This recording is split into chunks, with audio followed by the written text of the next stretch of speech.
Okay, good morning again, fellow yogis. It's actually after 12, but welcome back to, I'm not gonna say Buddha paradise, but this here supposedly is called tennis paradise. And we're not at the tennis grounds. I'm actually at Walmart camping out here in the trailer. But it's still a beautiful view from every angle of this area. See those little mountains, and some of them are right beside like a grocery store. You can just go to the back of them and climb up some rocks. So it definitely connects to me, because that's one reason I love Vancouver, is that I can see the mountains, but here you can see them in almost like every angle. Anyway, let's start with our 3 prostrations, where we're giving thanks for their teachings. Body, speech, and mind. Body, speech, and mind. Body, speech, and mind. And we will start with opening prayers.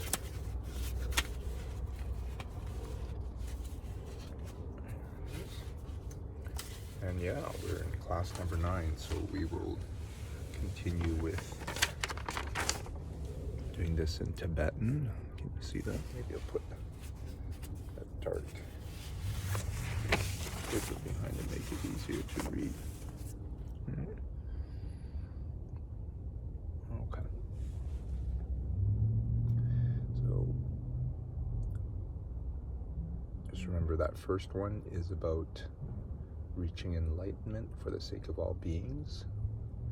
So it goes Sashi, Puki, Jukshin, Meitog, Tram, Viram, Lingshi, Yende, Genpa, Di, Sangye, Shindu, Mite, Uwargi, Drokun, Namdak, Shingla, Drupar, Shok, Idam Guru Ratnam Adlakam Niratayami. And as we do the bottom, the second one, where you're taking refuge in the Buddha, Dharma, and Sangha, we'll do the first one in English and then the next 2 times in Tibetan. All right? So I take refuge to the Buddha, the Dharma, and the Sangha. By the goodness of giving and the rest, may I reach enlightenment for the sake of all living beings. And it goes Sangye, Chudang, Soki, Choknam, La, Jangshu, Pardu, Dakni, Kyabsu, Chi, Dakni, Jinyin, Gipe, Sunam, Ki, Drola, Panchir, Sangye, Drupar, Shok. Sangye, Chudang, Soki, Choknam, La, Jangshu, Pardu, Dakni, Gyabsu, Chi, Dakni, Jinyin, Gipe, Sunam, Ki, Drola, Panchir, Sangye, Drupar, Shok. Okay. And so last class, we were out a little closer to the mountains, and it was pretty darn hot. I think it was like my 2nd day here, and yeah, I'm glad I made it through the class, because right after I definitely needed a nap. So I think when we finished going over what was in the class, I said I probably was too hot to lead a meditation, but let's start with one today, which can be a nice review of the earlier classes. Right. So hopefully you've done a little cleaning. I tried to do that. I was thinking about how staying in the van, as well as reminding me of when I'm on retreat, always makes me appreciate everything, you know, I can't stand if I pop up the hood, but yeah, even with a small little space, you got to keep it clean, or else it can feel really cluttered because there isn't a lot of space. So hopefully you can clean up a little bit of your area around you. Yeah, pause the video if you need to. Find your seat. Remember, try to have your hips a little higher, or sitting a little on a pillow or meditation cushion. I think I've shown you mine before. It is great because it is so small. Flax seeds. It's from the Half Moon, which you can order online if you're not in Vancouver. So, placing your foot in half lotus or full lotus, left foot on top if you're in half lotus or full lotus.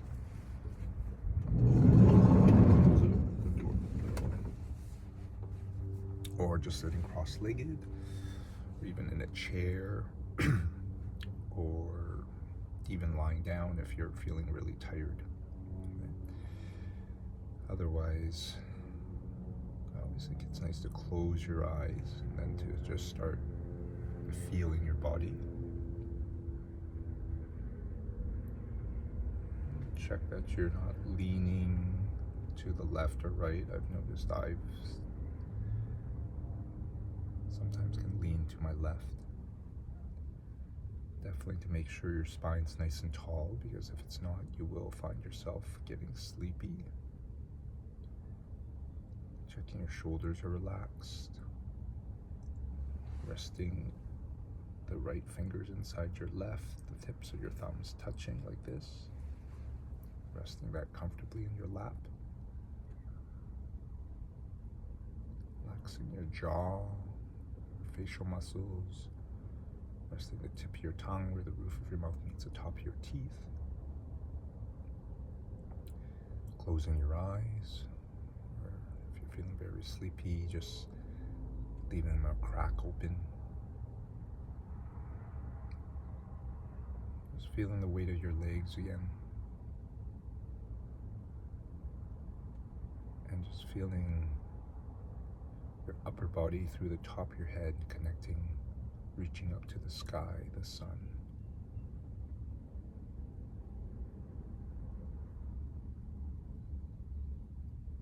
And then the last part of the posture you want to just check, they say it's part of it, is actually your breath.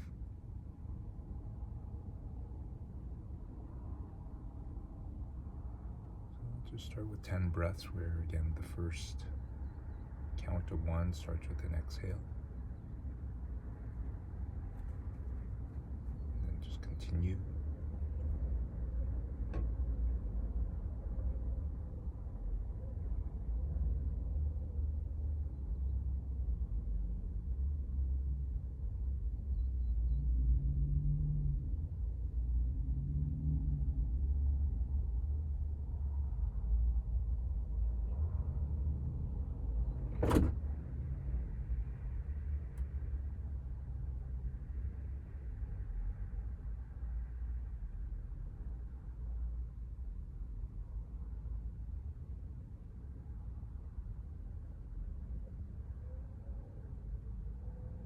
Found your mind really busy, just press pause to this and continue focusing on your breath.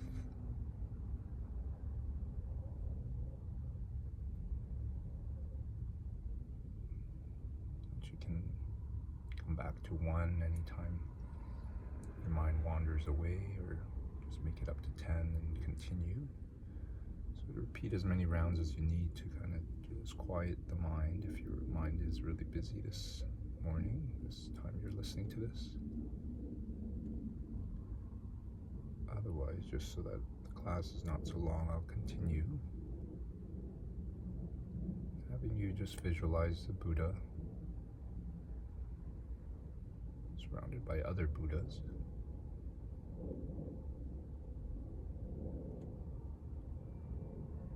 Duplicating yourself many, many times so that there's enough copies of yourself to kind of circumnavigate each of these Buddhas you see. And that in your mind you're going to offer 3 mental prostrations, offering your body, speech, and mind.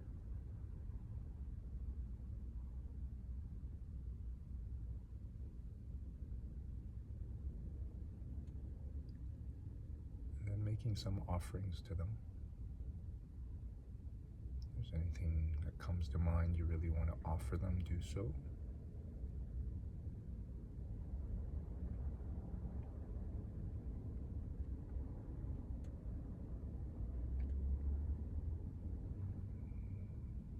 Otherwise, just adding to your offerings some water to drink, water to wash their feet, those beautiful flowers, your favorite incense, perfume, or essential oil.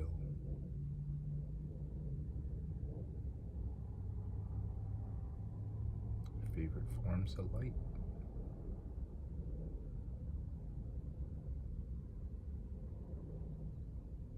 What delicious food would you like to offer?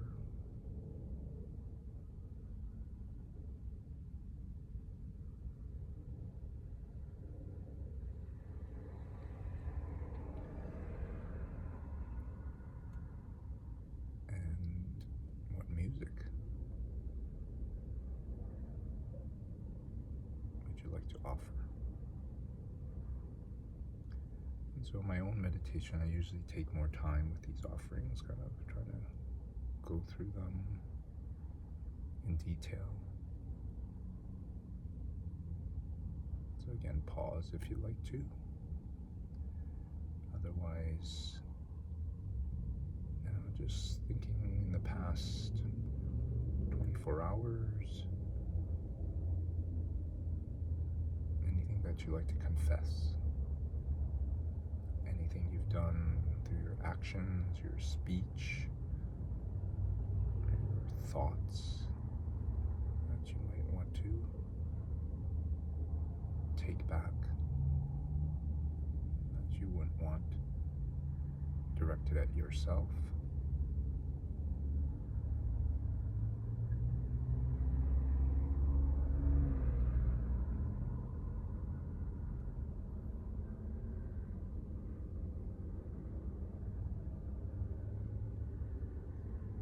Now think of anything you've done through your actions or thoughts, your speech, that you would like to rejoice in, that you would like to see directed back at you.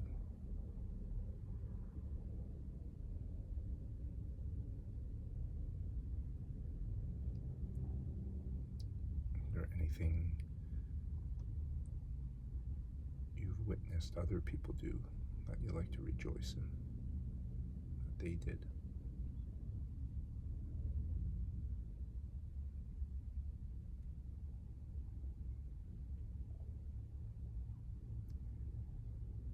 And then to ask the teachers, the Buddhas, to stay. Supposedly the reason the Buddha actually passed away in this lifetime was because none of his disciples asked him to stay. To stay so he can continue to teach, and then to dedicate the karma, the good karma that you're going to receive from listening to this class, doing this meditation, towards your enlightenment, not just towards a good result in this life or in a future life, but for the real big goal, the real retirement.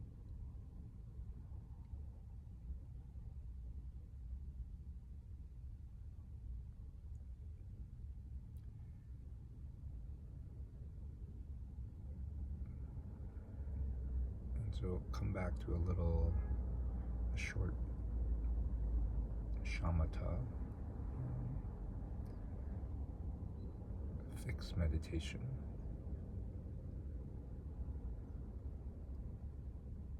They say a highest object to meditate on, an image of the Buddha.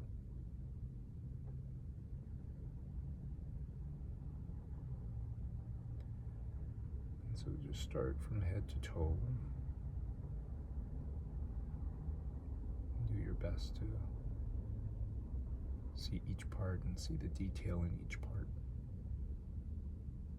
If not, maybe create it.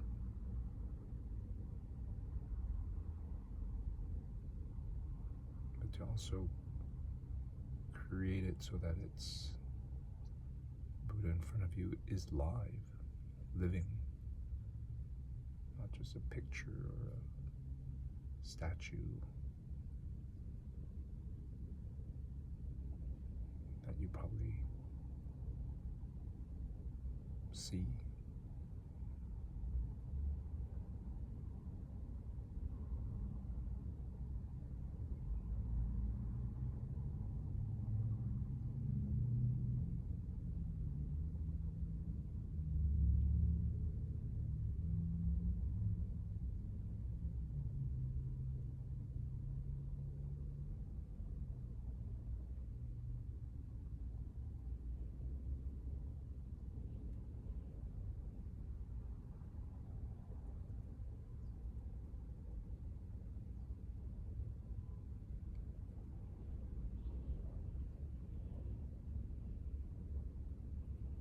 Back to the image when your mind wanders away.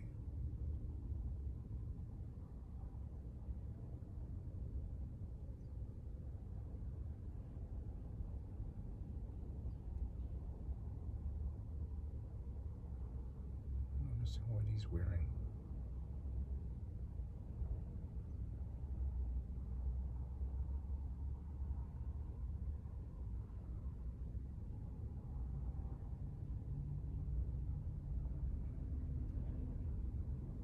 Noticing how he's sitting in the same posture as you.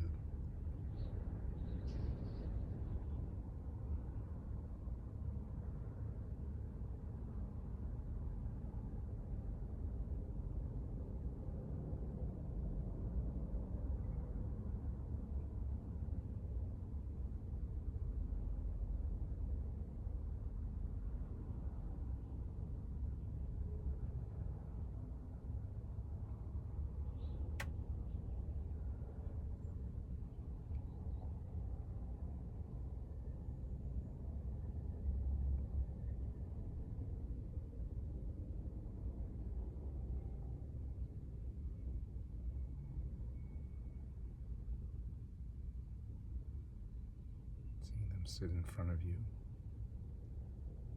glowing.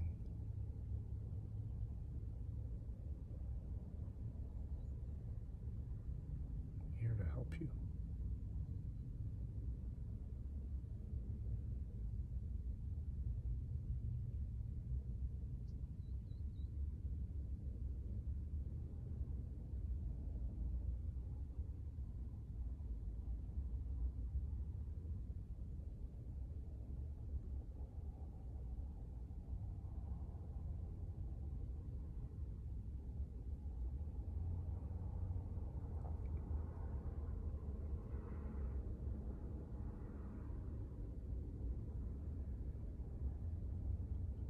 To extend the meditation, feel free to pause and continue.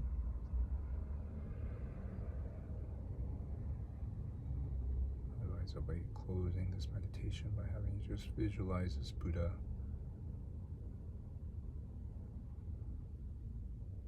shrinking really small.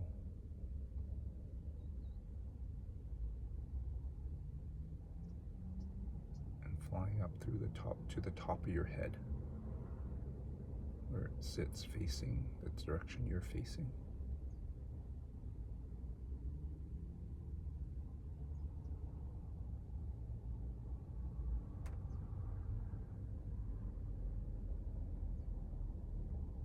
Sending down 5 colors of light: white, red, blue, yellow, green, through the top of your head. That will bless your mind.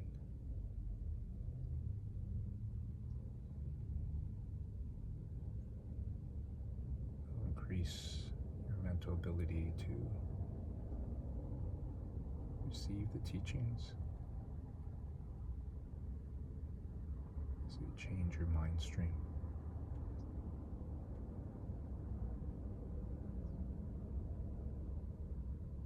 And slowly coming out of your meditation just by tucking your chin, rounding your back.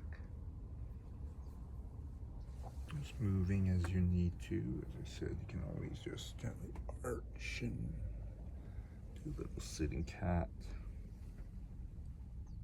Forward and back. And do move your body in a little circle. Any part of your body that's a little stiff today that you need to. Okay, thank you for that. As you rub your palms, as I like to do, just to cup the warm hands, the energy from them over your eyes, things we use almost from the moment we wake up till the end of the day. You may take for granted until you have some problems with it. Okay, so thank you for joining me in that meditation. So last class we were talking about the lamb rim. The lamb rim that isn't particularly one book, one scripture, but is contained in all the 5 great books of Buddhism. And so what is, why is spoken so highly of, where if you did tell another Buddhist you're studying the lamb rim, they probably will understand is that it's, the complete path. They say this is the path that if you follow will lead you to enlightenment. This will lead us to being a Buddha ourselves. And that it leads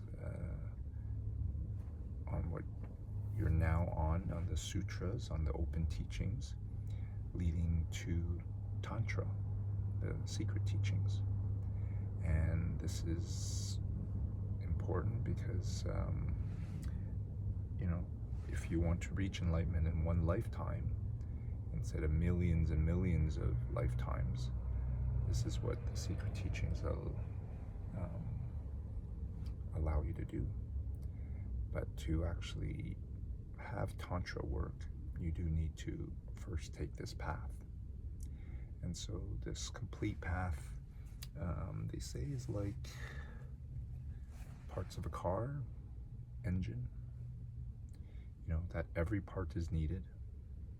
You're missing one part of it, the car won't work. And so there's going to be, like everything else you've studied, there's many ways to break it down.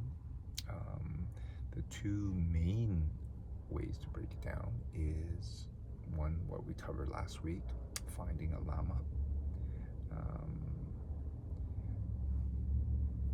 There was listing the 10 qualities of a Lama, that if you can't find someone with those 10 qualities, then at least someone with the 5 qualities.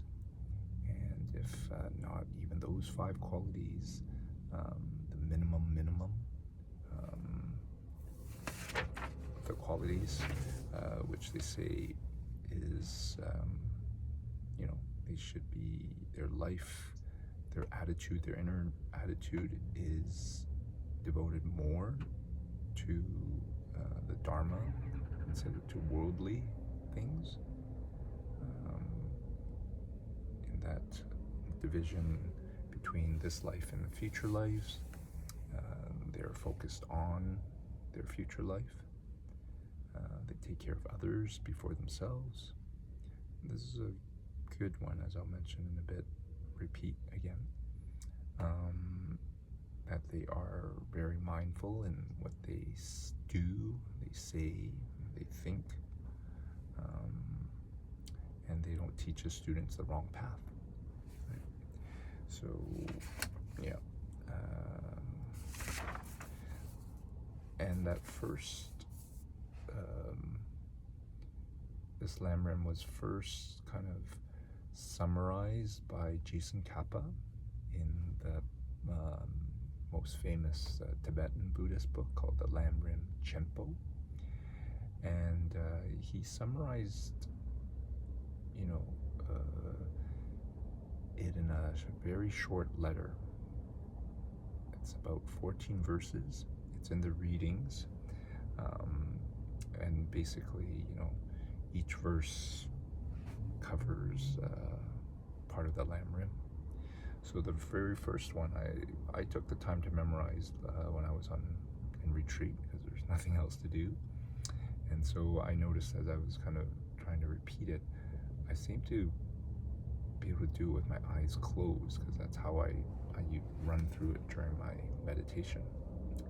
So the very first verse is, "The source of all my good is my kind Lama, my Lord. Bless me to see that taking yourself to him the proper way is the root of the path. Grant that I may serve and follow him with all my strength and reverence." And so in those 3 lines, that kind of covers what we covered last week about finding a Lama. And that, if you were to divide Lamrim, what is it, into 2 parts, it would be finding a Lama, and then how to act, how to purify your mind after finding a Lama, which is what we'll cover today. And so the first line of that second verse, I'll close my eyes so that I can remember and say it to you, is, "Bless me to see that this excellent life of leisure I've taken just this once is ever so rare and valuable. Grant that I may wish and never stop to wish to take its essence night and day." So it says that we're living a life of leisure. And I think I've said that before when I first heard the word, and I'm sure when you first heard the word leisure, it might probably mean, your weekend, the things you do for fun. As I am right now here to watch tennis, it's not my work, not my occupation. Though I definitely have quite a respect for, the players. I can go on and on about it, but yeah, to see that their occupation requires them to be at their best every day, and that if they're not, then they're not paid. So yeah, quite something. But so this second part about how to act after finding a Lama,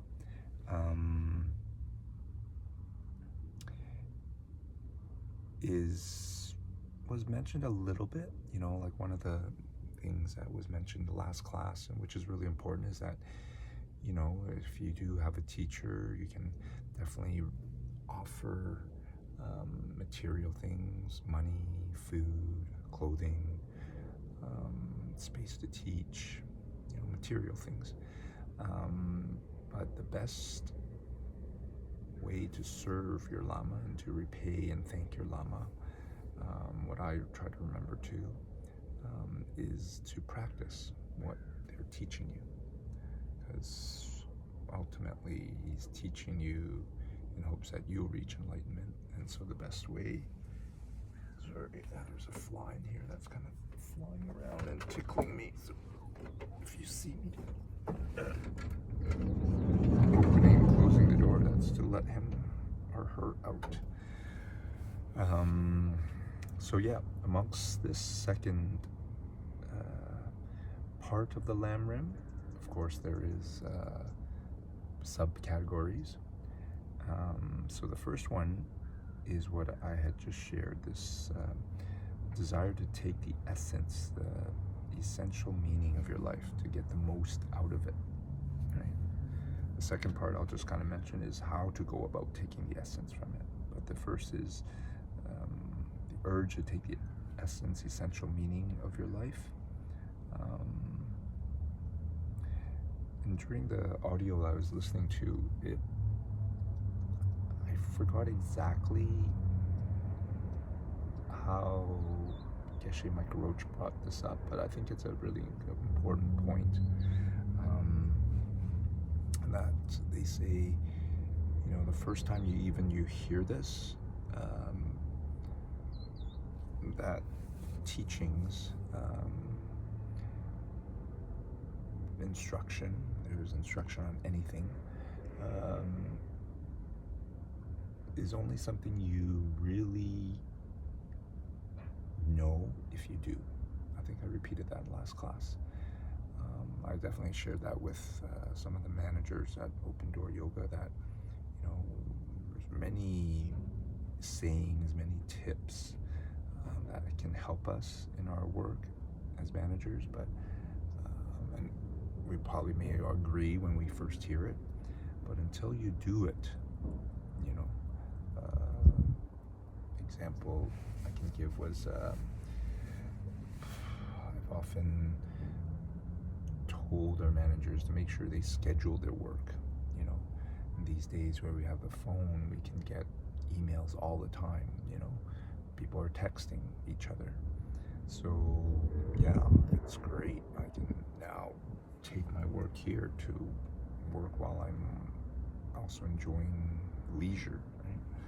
But the problem is that it can mean that you're working all the time, because other people are going to reach out at different times. In our yoga world, we'd have teachers teaching in the morning, teachers teaching at night. So yeah, they can be sending messages to us all the time. Just even amongst managers, some will be teaching, so then they won't do their admin till the evening, so then they will be sending that out. I used to be working, late at night, midday, during nap time. So it really requires for one not to get burned out, as we have managers do. One is to schedule your work time. This will be the time that you actually do check your emails, your texts, work-wise, and then at other times to not, because and if you're not disciplined enough to do that, you will soon feel, as I mentioned, some managers did, burned out, that they're working all the time, never had a day or time off, right? Because you can't tell people when not to send you messages or contact you. So, the point was to, if you hear something, put it into practice. If you continue on this path, you'll hear many things repeated a second or third time. And I can agree, it happened for me, that you kind of almost, it's not as special. It's like watching a movie, First time is the time that impacts you the most. The second time and third time, you're not as focused on every part. Maybe you're just waiting for your favorite part, you're going to tune out the other parts. I see some people at the tennis match, and I can tell they probably have watched a lot of tennis, because by a certain point, you know, when it's maybe not such a crucial part, they'll be on their phone. And so this is the problem it can lead to. It can lead to some students kind of just wanting, as I did, thinking I'll go into Tantra and, learn more great things. When so far in the beginning, I was getting a review. And if you don't put anything to practice, then it just, they say it hardens your heart. It might just become Buddhism, an intellectual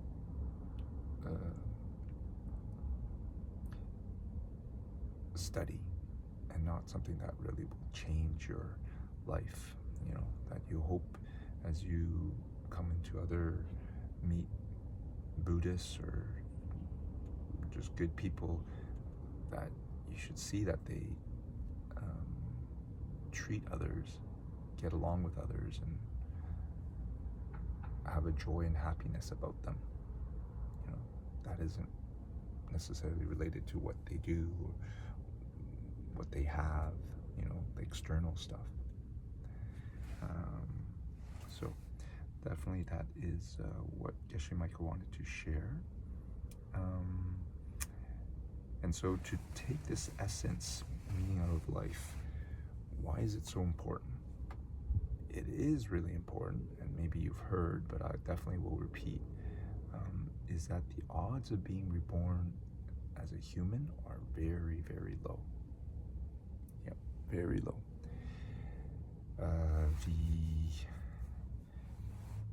They say, imagine a turtle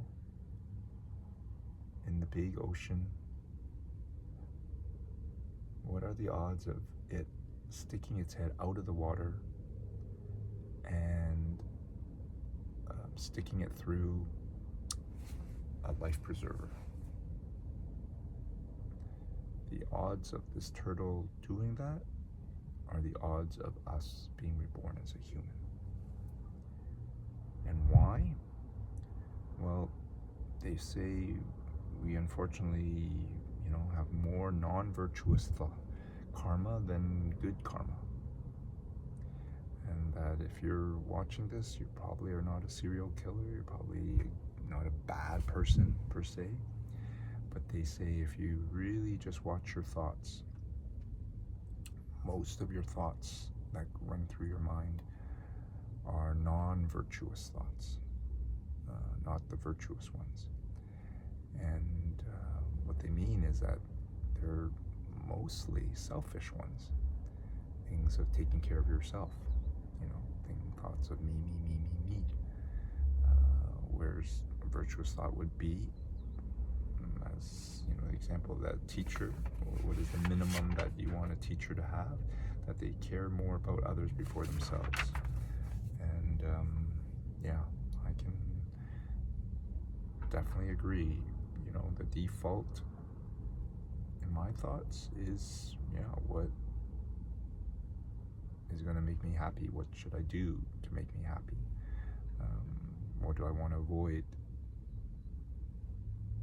so I'm not going to be unhappy, uncomfortable? Sometimes I'd be traveling in the van, with the kids or with my wife, and I always feel like, okay, I always have to think of them.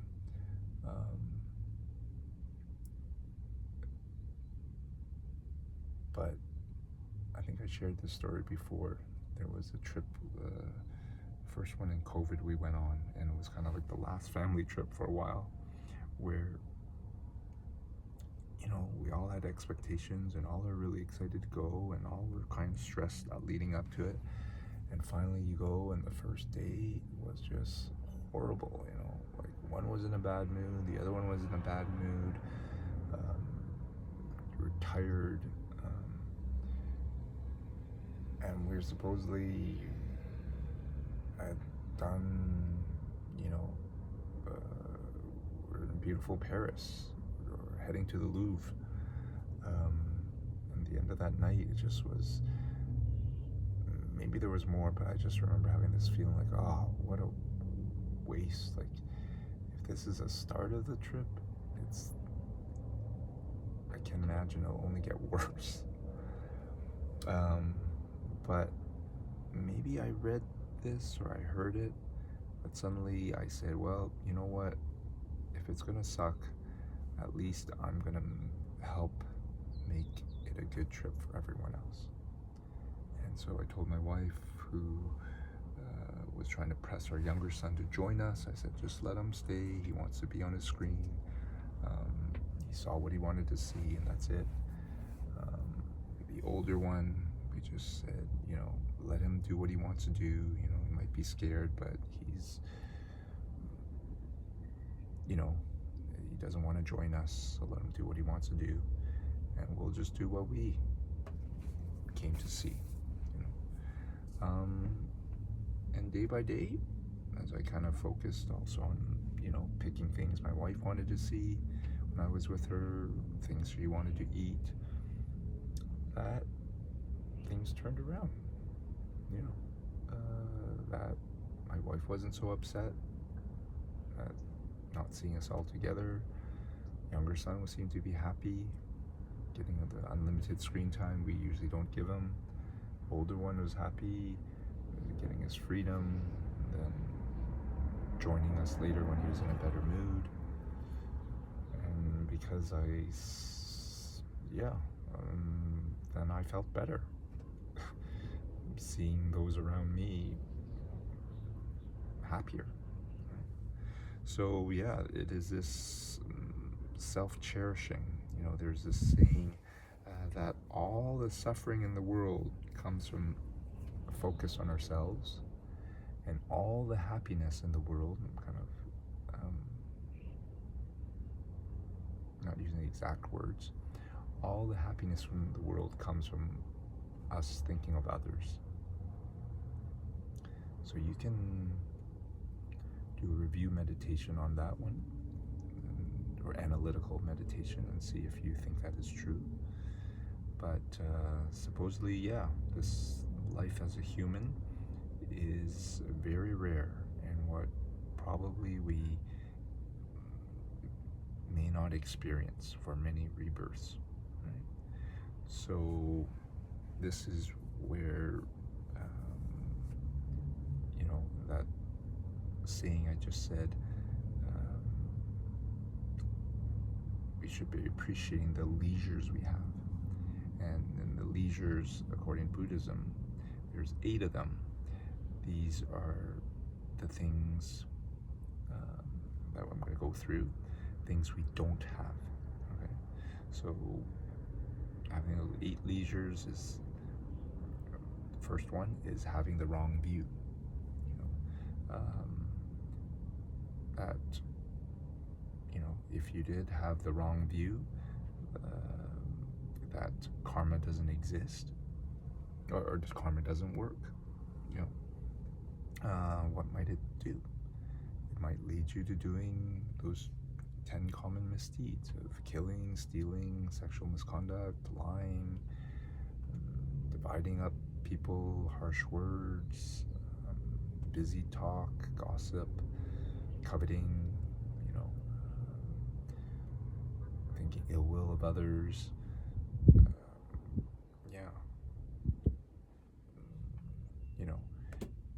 If you had the wrong view that karma doesn't matter, then you could easily tell yourself to do what makes you happy. Why not take something that doesn't belong to you? Or hurt. Here's a good one. My kids sometimes say, oh, you're just hurting a big company. Well, a big company employs other people, right? So what is a second leisure? Things you don't have is that you're not born as an animal. And this one I think we repeated before, that maybe our default is to think of our pet that we take such good care of, but the Buddhists say that animals mentally and emotionally live in a state of constant terror, kind of just worried about being, um, eaten by other predators, you know, in survival mode for their next meal. And yes, this probably doesn't include, the pets that we have, but, there are many animals who are worked, or bred to be eaten, or worked to death. Most of the animals they're saying who live in constant terror are living in our oceans, fish being worried they'll be swallowed up by bigger fish. Born as a craving spirit. Craving spirit where can't get enough water or food because the water looks like pus or blood to them. Food can't swallow, they have like a big head, narrow throat. Some will say they're like ghosts. Born in the hells. As I said, there's a course that is kind of focused on this, and so all you just need to know is that the pain in any of the 8 hot or 8 cold hells are more painful than anything in our world. Right? Time slows down, and that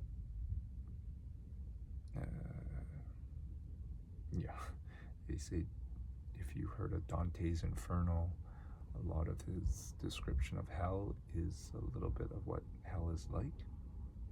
I think the hot hells. 5th one is that there are teachings, that you're not living in a place where there is no teachings, no books. 6th one is where they say it's uncivilized, and here it actually means that there's no vowed morality, which actually means that there's no monks or nuns that have taken vows. So if you're living in an uncivilized land, that's where there are no monks or nuns who have taken Buddhist vows, and those vows will be covered in another course too. There's actually other, I think, 8 sets of different vows, even by lay people, that you are not handicapped or retarded. And they say that's only a bad thing because it means that they're not able to learn, or practice the Dharma. And the last leisure is you're not born as a pleasure being. Your pleasure beings are kind of the 2 levels above us, and they're in such a state of bliss that they, don't really are motivated to continue accumulating karma to reach Buddhahood because they're already in such bliss. And the problem is that when their karma runs out, as it will, that they go straight to hell. So not so good to be born as a pleasure being, which can happen if you just kind of focus on doing some forms of meditating and not just focusing on that. You might be reborn as a pleasure being. So according to Buddhism, not so good, even though if it may feel very pleasurable for a long time. So there's 8 leisures, and then there's also 10 fortunes. And these are supposedly the positives. The 8 leisures are things we don't have, and the 10 fortunes are things we do have. So one of the 10 fortunes is being born as a human. They say this is a good thing because in this rebirth, we have a good mix of having good karma and not so good karma. You're not in so much pain, fear, that you have time to practice. things are not so good that, you know, you don't worry about it, people who, are feeling great may not practice yoga, but people who come, because their back is sore, coming from an injury, surgery, yeah, they will come and take care of their body. So another fortune is born in a civilized land, where someone has, like a monk, a nun has vowed morality. That seems like a little bit, I guess maybe they didn't mention the fortunes because they seem just kind of like the opposite, some of them, of the leisures. The third one is that they have their faculties intact. They have their five senses, which they'll say we do have until later in life, as some of us may lose our ability to see, hear, taste, think properly. Another fortune is that we didn't commit the 5 heinous crimes. So the 5 biggest bad karmas, not to-dos, not just those 10 misdeeds, but it's actually killing your father. And this is, I'm kind of from worst to, or from least to the worst, is killing your father, then your mother,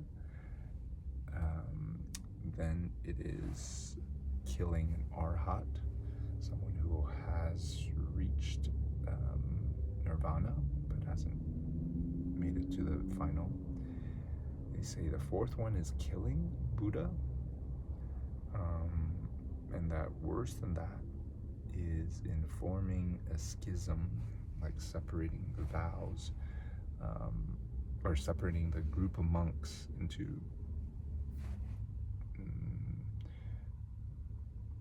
two different groups, causing them to fight while Buddha is alive.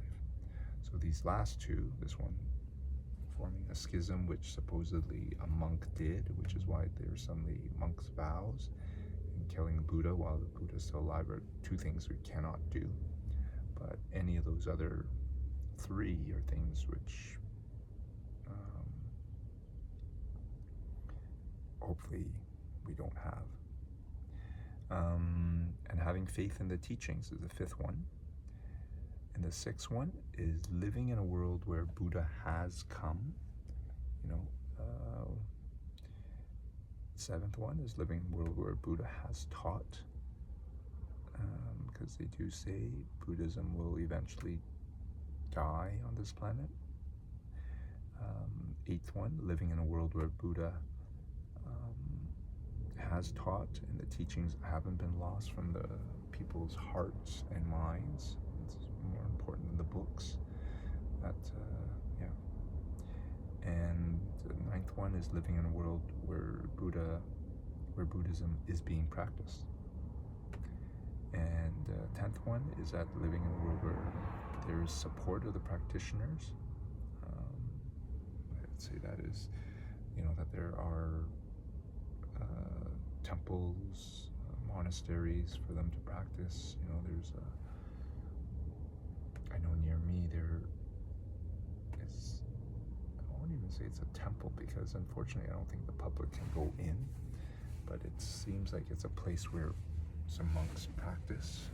Doors are never open, except I see once in a while they come out to sweep.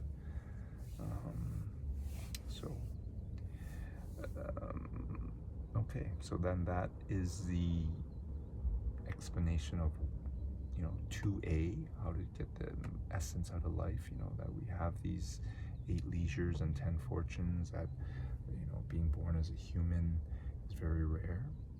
So 2B is how to go about getting the essence from this life, how to get the essence of this life. So this one, we will just cover the first one, has 3 subcategories, and it's helping the small capacity student, the medium capacity student, and the large capacity student, which, if some of you heard the first course might remember, is to help the different students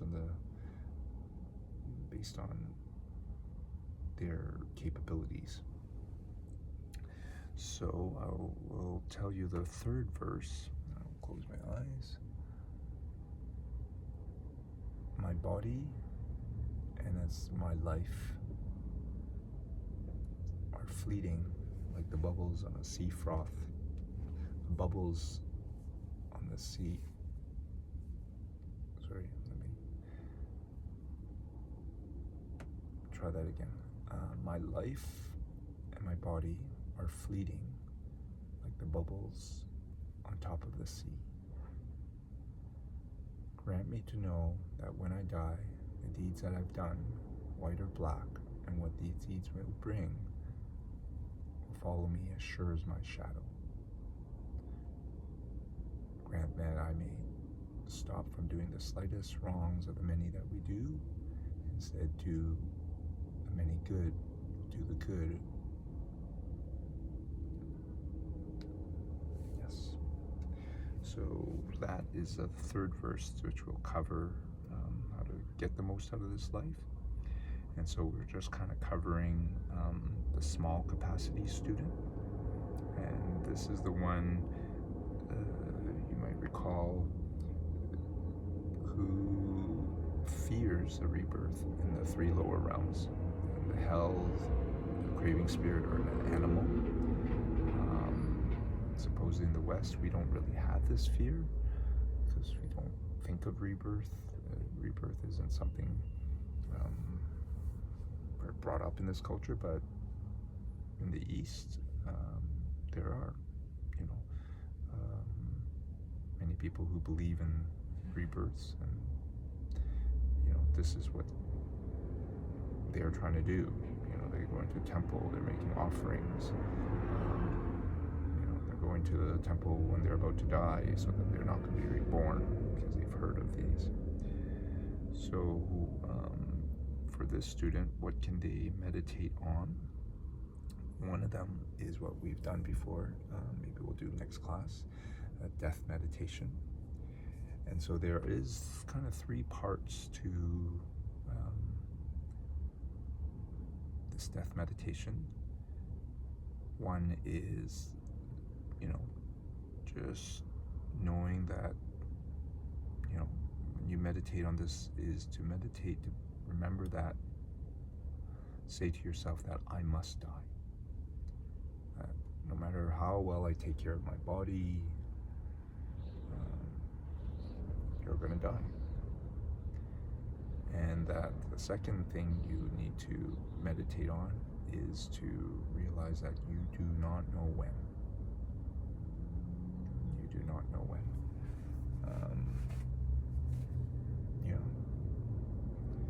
And that the third part is at death, nothing helps you. Family, money, friends, they're all around you, holding you on your deathbed. Nothing will help you except your Dharma practice.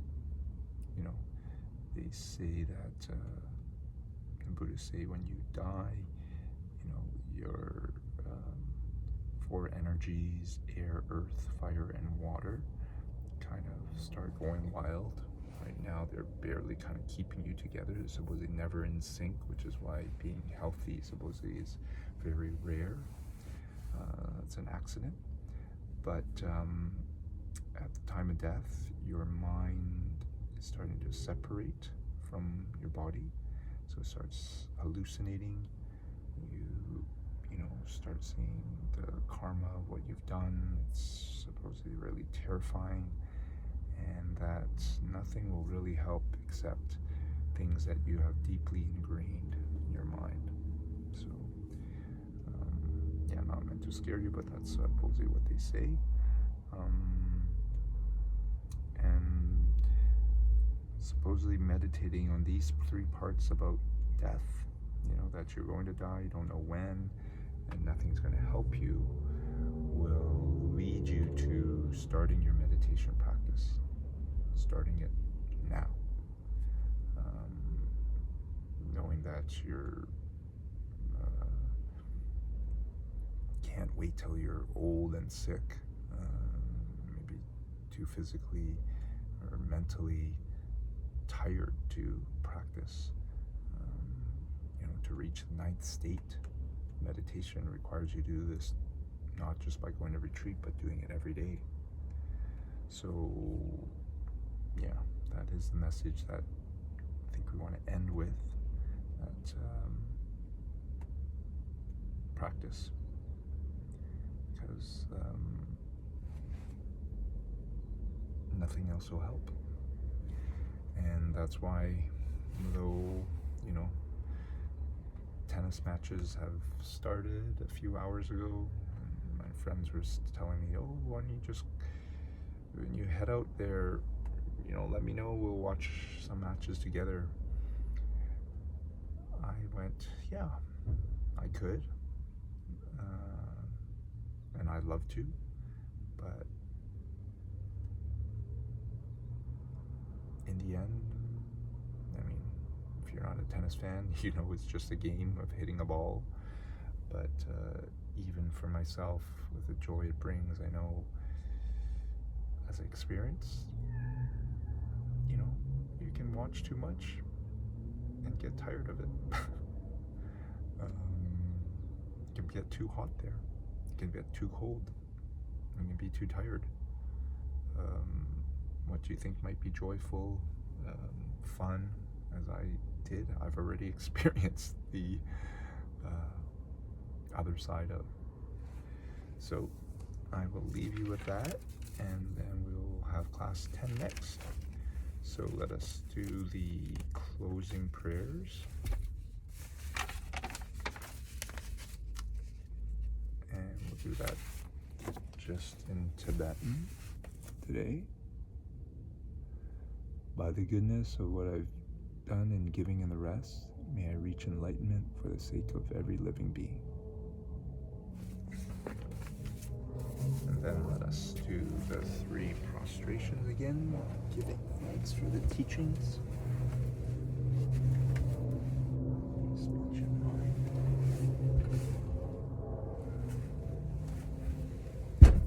Speech and mind.